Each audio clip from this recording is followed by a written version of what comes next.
Welcome to the deep dive. Grab your wading boots because today we're plunging into a really interesting corner of the working world: professional musicians. Specifically, we've got two documents in front of us, a feasibility study and a pitch strategy guide, both looking at the idea of establishing a musicians union presence right here in Florida. Yeah, covering Indian River and Brevard counties. That's the one. So our mission today is pretty straightforward. Dig into these sources, pull out the absolute core of what they're saying. What's the assessment? What's the plan they propose? And how do they think they can actually make it happen? Exactly. It's like a shortcut to understanding this whole potential organizing effort straight from the people who mapped it out. Yeah, we're looking at, well, do the sources think this is even possible? What's the roadmap? And importantly, how do they suggest talking about this to everyone involved? From the musicians to, venue owners. Right, and the wider community, too. Okay, let's get into it. What do these documents tell us about the potential for a musicians' union on Florida's Central Coast? Well, the first source, that feasibility study, it gets right to the point, actually. Its main conclusion is that setting up a union presence in these two counties is assessed as highly feasible. Highly feasible. Wow. That sounds pretty confident right out of the gate. Yeah. What did the study find that makes them so sure? They point to several key strengths. A big one is the parent organization, the American Federation of Musicians, the AFM. Okay. It provides this whole support structure, history, resources, a framework. The study mentions its long track record, organizing hundreds of locals back in the day. So a solid foundation, experienced backing. That makes sense. What else? They also looked right here in Florida. There are already established AFM locals pretty close by. Oh, real? Yeah, like the South Florida Musicians Association down south and the Central Florida one in Orlando. So those existing groups could offer guidance, maybe resources. Kind of like having neighbors who've, already paved the road a bit. Exactly like that. Plus, the sources point out that the entertainment sectors in both Indian River and Brevard are growing.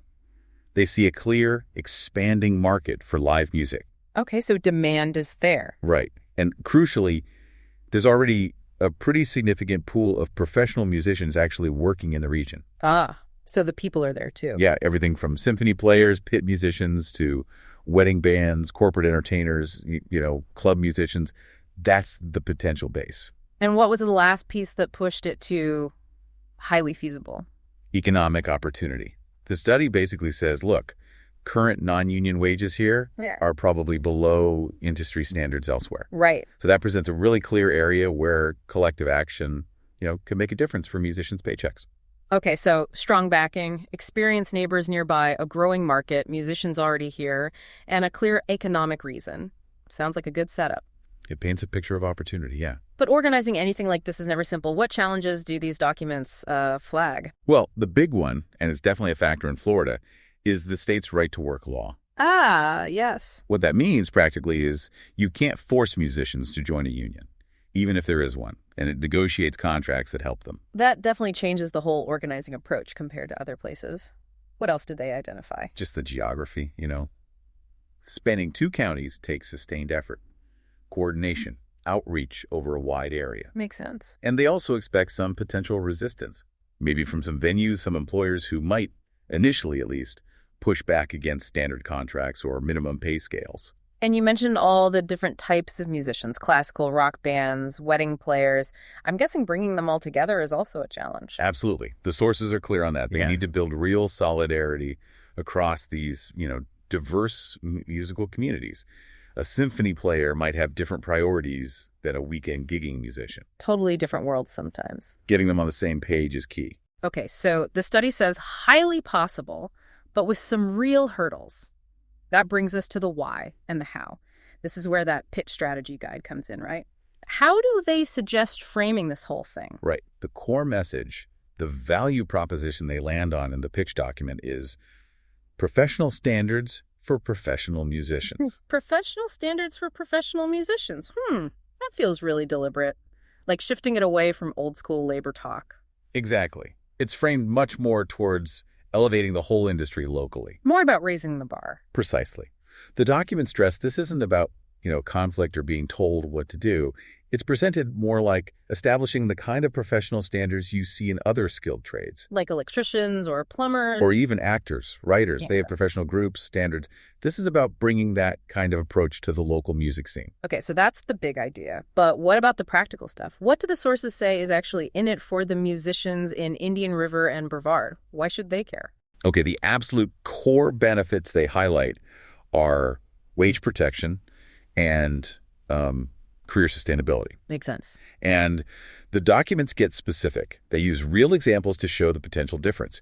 They contrast, say, a typical local wedding gig, maybe paying $75, $100 per player, Yeah, sounds familiar for some areas.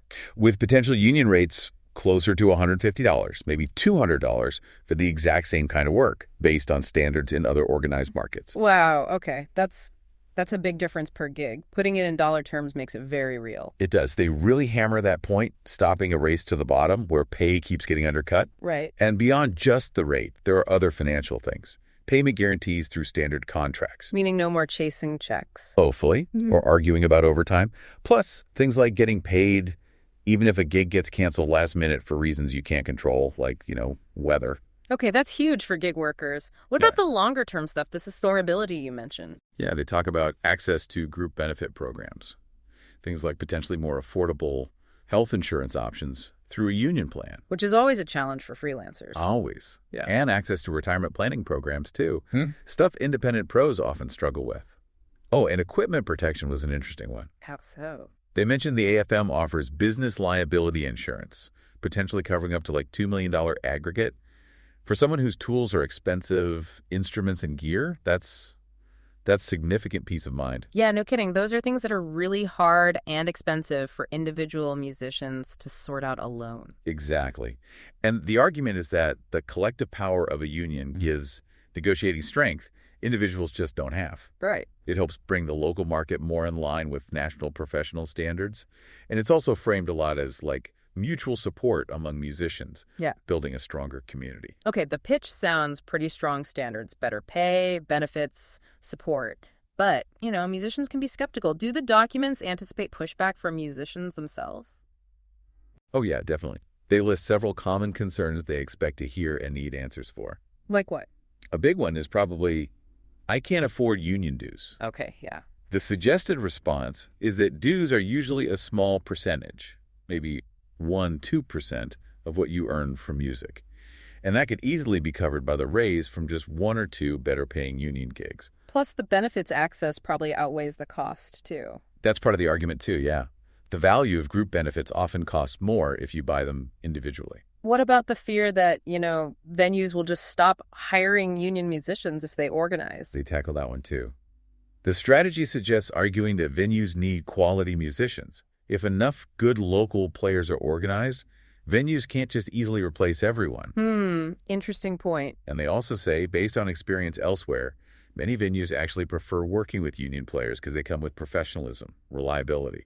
It can make the venue's job easier. Okay. What about musicians who like being independent, negotiating their own deals? They might worry about being told what they have to charge. Yeah, that's a key clarification they make. Yeah. Union contracts set minimums, scale rates, not maximums. Ah, so it's a floor, not a ceiling. Exactly. Musicians are always free to negotiate higher rates if the market allows. The union just provides that baseline protection, stops venues from lowballing below professional standards. Got it. And then there's the perception thing, Unions are for factory workers, not artists. Right. You hear that sometimes. The suggested counter is basically professional standards and collective bodies exist in pretty much every other skilled field. Think architects, doctors, screenwriters, actors. Sure. This is just about bringing the local music industry up to those same professional norms. It reframes it. Yeah, it definitely does. Okay, so if it's feasible, the benefits seem clear, and they have answers for the concerns. How did the sources say this would actually happen on the ground? What's the plan? The feasibility study outlines a pretty structured 4-phase approach. They figure it would take roughly 18 to 24 months, a year and a half to 2 years to get fully established. Okay, walk us through those phases as they describe them. Right. Phase 1, they estimate maybe 3 to 6 months, is assessment and outreach. This is all the initial groundwork. Like research. Yeah, surveying musicians. What are conditions like now? What are you getting paid? Analyzing the market. Who are the venues? Who are the players? comparing local wages to existing AFM standards, and, really important, starting to make those initial contacts, identifying potential leaders among the musicians. Okay, phase 1, information gathering, finding the key people. What's phase 2? Phase 2, they figure, is roughly months 6 to 12. That's building core leadership.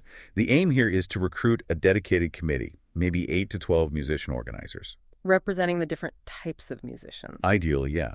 Classical, educators, recording folks, pop rock players, covering the bases. This phase also means starting outreach to venue owners, event organizers, building community through some initial meetings, and developing skills within that core group, organizing basics, maybe negotiation basics. Okay, assess and find people, then build the core team. What's phase 3 look like? Phase 3, probably another 3 to 6 months after the core team is solid, is formal organization. This is where the big structural decisions happen. Like, do they start a whole new chapter? Exactly. Or do they affiliate closely with the Orlando Local 389? Or maybe start as more of an organizing committee first. This phase is about the legal stuff, setting up finances, communication systems, the nuts and bolts. Gotcha. And the final phase, phase 4. Phase 4, potentially 6 to 12 months, is contract negotiations and standards. This is sort of the payoff. Where the rubber meets the road? Kind of, yeah. This is where they'd actually develop specific minimum wage scales for different gigs, weddings, corporate stuff, restaurant gigs, recording, symphony work, tailored to the area. They'd create standard contracts covering terms, payment, conditions, cancellations, and develop or plug into those benefit programs we talked about. Wow. That's a really detailed, multi-year process laid out. It's definitely not a flip a switch kind of thing. Not at all. And that connects back to the how, right? The Pitch Strategy Guide spends a lot of time on communication, how they plan to talk about this to all those different groups. Musicians, venues, community leaders. Right, and the public. And they keep circling back to that professional standards framing. How does that translate into actual communication tactics? Well, for talking to musicians, they really stress building trust first, one-on-one conversations, small informal meetings, maybe like a house party. More personal. Yeah, really listen to concerns before asking them to come to a bigger organizing meeting. Build that personal connection. Okay. And for venue owners or event planners? The focus shifts completely. It's about the benefits to the business, highlighting professionalism, reliability, stability that comes from using a vetted network of union musicians, mentioning things like the liability insurance as risk management. So showing them it makes their life easier or their business better. Exactly. It's presented as more of an educational approach. This helps ensure quality, predictable business practices for them. Right. And for community leaders, the public. There, the message is more about economic development, quality of life. The argument is a thriving art scene with professional standards. That helps attract tourism, other businesses. It helps keep talented people local. Enhances the whole cultural vibe of the area. Right. It's positioned as supporting local creative businesses, contributing to the economy. The documents also give some pretty specific advice on how to communicate, like the tone and stuff, don't they? They do. They really emphasize using local examples that people recognize, being solution-focused, staying positive, and listening way more than talking. Okay. And they're very explicit about what not to do. Don't attack venues or employers. Avoid that traditional, maybe loaded labor union language like strike or solidarity. Suggesting things like professional organization or mutual support instead. Exactly. Yeah. And definitely don't make unrealistic promises. And critically, don't ignore people's genuine concerns when they raise them. It really sounds like building those relationships, building trust, tailored to each specific group is just fundamental to their whole strategy. It seems to be the bedrock of the whole proposed effort, yeah.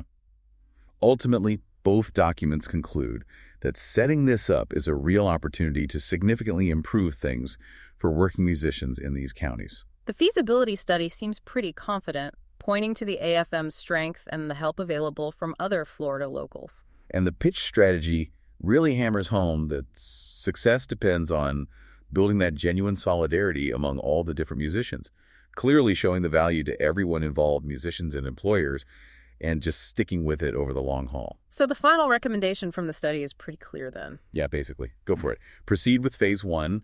Start that musician outreach right away. Viewing the time and resources needed as, worth it for the potential payoff. Exactly.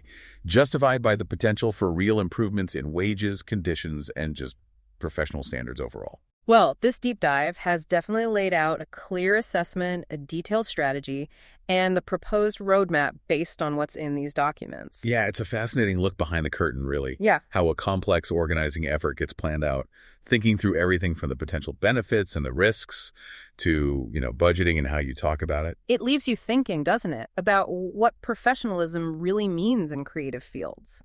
What does it actually take for skilled people, often working gig to gig, to collectively define their value and push for better standards in the market? And how does the local economic context, including laws like right to work, shape the actual strategies that professionals in any field really might need to use to build more stable, sustainable careers? Definitely something to chew on for musicians and maybe others too, long after our deep dive today.